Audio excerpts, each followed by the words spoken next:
I'm here now with my good Indonesian driver, and there's the Indonesian flag, right? And there he is there. He is We a driver from Balinese. We Balinese. We born in Bali. He's a Balinese Hindu driver. Oh And yeah. there's his. What do you call this? Chanang. Jannan. Yeah, name the Chanang. Yeah, Jannan. Yeah, So Chanang. that's where he does a little pray, and he's very, very strict Hindu. Yes. Yeah, very strict Hindu, this man. So he's going to drop me now into Denpasar. City. Into the city of Denpasar. Yes. And I'm going to have a look in the city of Denpasar today and report back to you whether I think it's a place where it's worthwhile visiting while you're in Bali. Yes, well, I'm learning that number one tourist to come to the famous city of Bali is Australians. Number one. Number two is India. Number three, Chinese. Number four, New Zealand. And number five, the French. Yeah. This man would know because he's been doing taxi for a long time. So he knows the biggest numbers, the people, where they come from. And he said that he's the Americans are not coming here so much now. Yes. Lot less Americans coming to Bali for some reason. I don't know why. Not many Canadians either. So that's surprising. I can't work that one out. Why the Americans after COVID are not coming. But anyway, thank you, sir, for giving me that information. Yeah. So I've just entered the centre of Denpasar, I think. The taxi driver dropped me off on a main road back there, and the traffic was non-stop, but I just kept walking. I found this green space, beautiful park.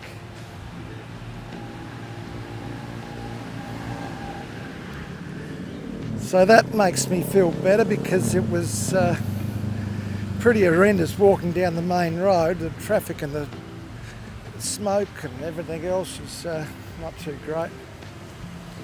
But yeah, when you're in Bali, and as I said earlier, I haven't been here for 31 years. And it's changed a lot from when I came to Kuta. I only stayed in Kuta 31 years ago. And nowadays, I've got around a lot more. I've been to Sanur, Seminyak, Ubud, Changi, and now I'm in the city of Denpasar, which there's no tourists here. That's one thing they said. There's no tourists around. So, transportation, motorbike, Grab or Grojek, car or motorbike, depending on what you prefer. I've done a bit of both. I've done the car, which is more expensive, of course. The motorbike, you know, you take your life into your hands with that. But sometimes you've probably got no alternative when you can't find a taxi, a car. So yeah, so it's been a mixed bag. Getting around, it's not easy getting around, to be honest with you. It's a great place, but it's not easy calling cabs and moving around just short distances. You know, and I've also hired the motorbike myself in Sanur, which was good too. So you've got to work out what's best suits you, and what sort of person you are with your holidays. Like there's some people who come to Bali and they'll just go to the one resort and they'll just stay there for a week. And they won't leave the pool, or they won't even leave the hotel really. That's what they like, and that's fair enough. If that's what they like with their holidays, then good luck to them. I'm not that type of person. For me to lay around a pool lasts about an hour, and then I'm itching feet to get moving somewhere. So I like to get out and look at as much as I can in the time period I've got. The other thing is I prefer to be in places where the local community still is number one. In saying that, I mean that the tourists haven't overrun the city. If a tourist numbers overrun a city, then you might as well stay at home and just mix with your own people. So I like to go somewhere where the city is still and it's, you know, running normally as a community. And all right, you're going to find tourists everywhere, but I don't like it. See, Kuta didn't do much for me because it just seemed like a city run by tourists. That's all you saw was tourists. You didn't see any of the local way of life or anything. So that's not quite what I look for. I went there because I hadn't been there for 31 years, so it was good to go back and just see what's changed, and it's obviously changed a lot. It's a lot busier now. Yeah, I can see Bali's still getting bigger and bigger, and it's getting harder and harder to get around. It's becoming a real, as the ambulance goes past. Yeah, so it's getting more and more of a challenge getting around as a tourist. You know, because you've got to sit and wait and try and find your taxi. So, but anyway, it's still, the people here are beautiful. The Balinese people are just so friendly. And the hotel reception, this hotel staff are incredibly friendly, and they'll do anything for you. So there's lots of positives. So I'm just going to continue moving around Denpasar and just see what else it's got to offer. Yes, this is a very beautiful park right in the middle of Denpasar here. Huge green space here, but it looks very good. What's the name of this park, sir? Puputan Park. Puputan. Yeah. Puputan Park. Puputan. Puputan Park in Denpasar.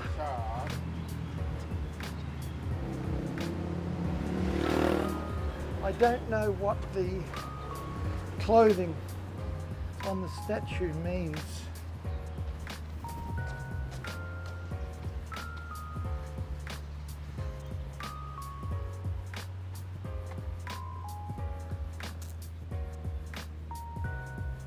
This is a temple of some description here. I don't quite know, there's no signage.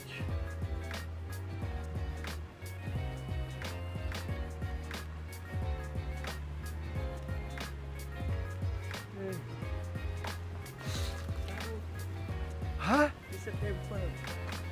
This man here, Yes. he is a big boss here. Yes. Yes, I just walked in here and unfortunately I forgot. You have to wear a sari. That's probably what that means, covering up of a statue, right enough. You must wear a sari when you're entering the temple. I completely forgot. So that's what happened with that man. He told me, which is fair enough. Yeah, so look, this is an average street in Denpasar. The only difference is there's just none of the advertising, none of the marketing for tourists.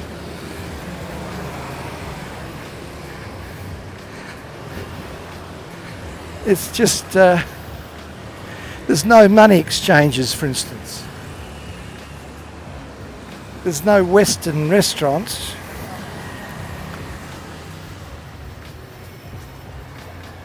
It's just a normal city with the people going about their day-to-day life, and by God, it's busy though. Whew. Is it busy? Here we are, we've got a car being, the wheel changed on the road here. And they park on the road too, that's what I found. They park on the footpaths. So it's not that easy to walk around, but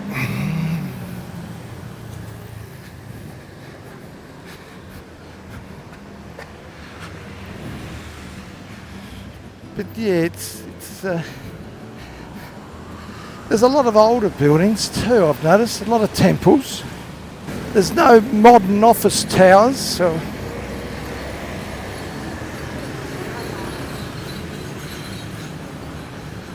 but yeah,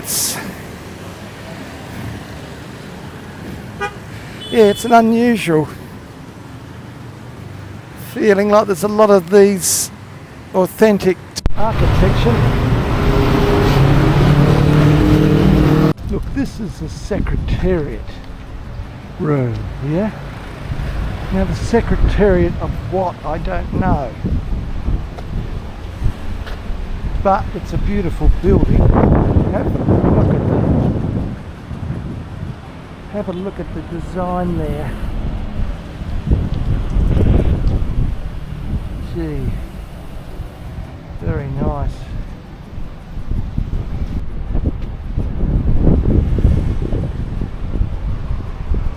Yes, they got some lovely buildings here.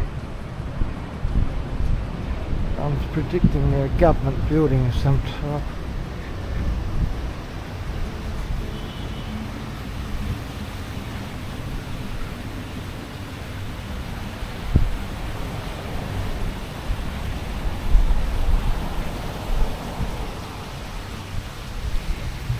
Now I've just walked in off the road here and I saw this building and a beautiful garden here. Beautiful garden. Yeah. And then I saw My name is Dewa. Dima. Dewa. Dewa. Yeah. D-E-W. Dewa. And he's I'm just from parked Imbrana here. District. But I asked him what this building is and he's an ambulance driver. Driver, ambulance driver. I work at the health center. Health centre. Yeah, health Yeah. center at Imbrana. And what are you doing now? Just waiting for the next job? Yeah. This job. Yeah? Yes. Today. And you wear the thongs. You wear the thongs to work. I have just that. You got shoes. You got shoes. Good. It's so hot. It's hot. I know. I'm sweating. I'm sweating. All right, you. See you later, mate.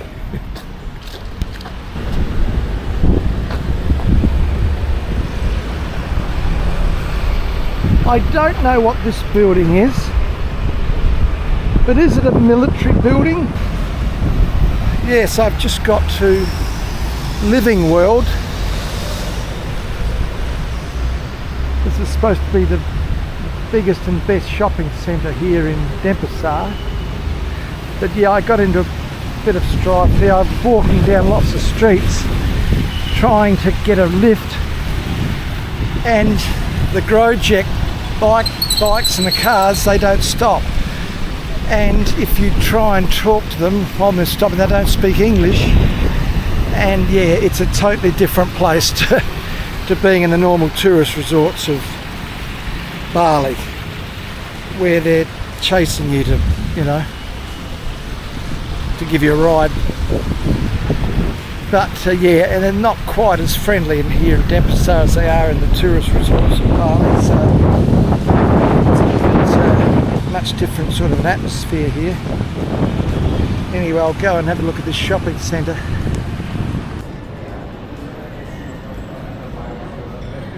Yes.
Yeah, quite a nice shopping centre. Very modern, not very old at all, I'd say.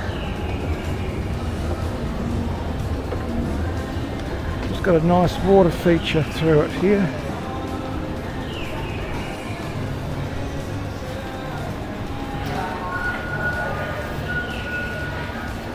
Yes, very nice. Should I have the coffee, mango coffee latte, or the avocado coffee latte? 26,000. Or the cappuccino coffee, that looks nice too. 20,000 for cappuccino coffee's nice.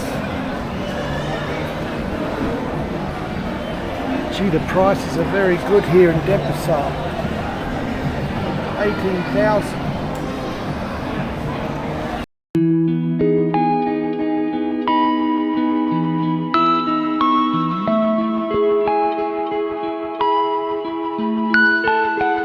Just came back from Denpasar and I got a GoJet in the vehicle, and the quoted price was 88,000 rupee. That's the online booking. So it took us 50 minutes to get back from Denpasar to Seminyak. So the poor old drivers, when they take on a booking, the booking can turn really bad for them because of the traffic. So when you go to a lot of the hotels, if you say to the hotels, oh, I want to go to Ubud, or I want to go to Denpasar, or I want to go to Seminyak or Sanur, they'll bring one of the drivers in, and one of their own known drivers, and they'll quote you in Australian dollars or American dollars, whatever you are, and it could be anywhere from $35 to $80. So that's the advantage of going with GoJet or Grab, because the cost is an online booking and it's much cheaper, incredibly cheaper than just going on the street. Now somebody will quote you in Australian dollars or American dollars. So anyway, yeah, Denpasar, I was over there today. I'll talk about that later.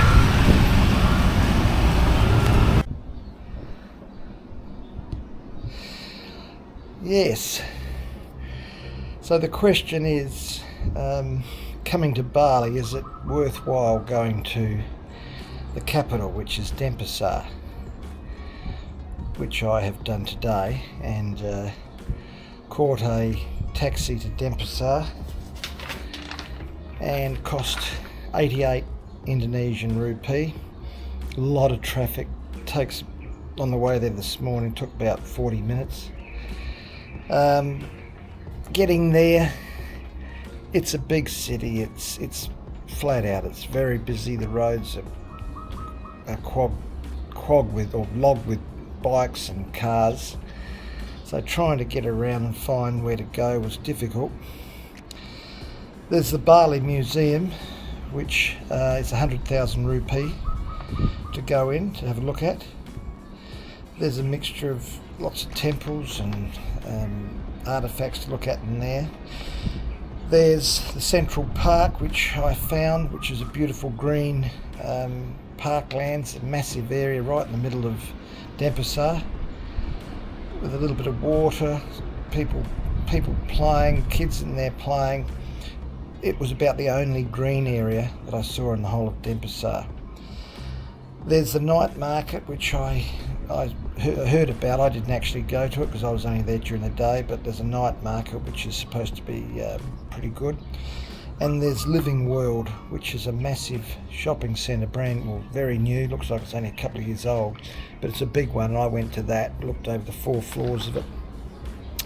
So if you're into shopping and that type of thing, which I'm not really strong on, that's something you could do there in Denpasar. But as far as going there, if you're a Westerner coming to Bali, are you going to go there to stay? No, you wouldn't stay there for any period of time. Are you going to go there to visit? Well, after being there a day and coming home and the traffic, and it took me 50 minutes to get back to Seminyak in a taxi, yeah, look, I didn't see a lot of value in it, to be honest with you. It's more of a, and there was very few Westerners. I looked around and I think I only saw 2 others in Living World shopping centre. So it's not a place where tourists go at all. There was very few currency exchanges. I didn't see hardly any of those. No Western restaurants. So yeah, and the people, it had a totally different feel. The people, like the Balinese people, when you walk around the Balinese tourist spots, are very friendly and everything. But I didn't get that same reception in Denpasar. It was. I walked around a lot. I walked around the streets and I walked through the city, and there were a few people friendly, but they really. It's a totally different atmosphere to Kuta or Seminyak or Sanua, any of those places. So yeah, I wanted to do the video on that, and my answer is, would you go to Denpasar if you're a Westerner? And I would say no, not unless you're there to do some business or you've got a particular reason you'd have to go there. But as far as a tourist, I wouldn't go. So there it is. I hope that helps you in any way if you're thinking about going there. Thanks.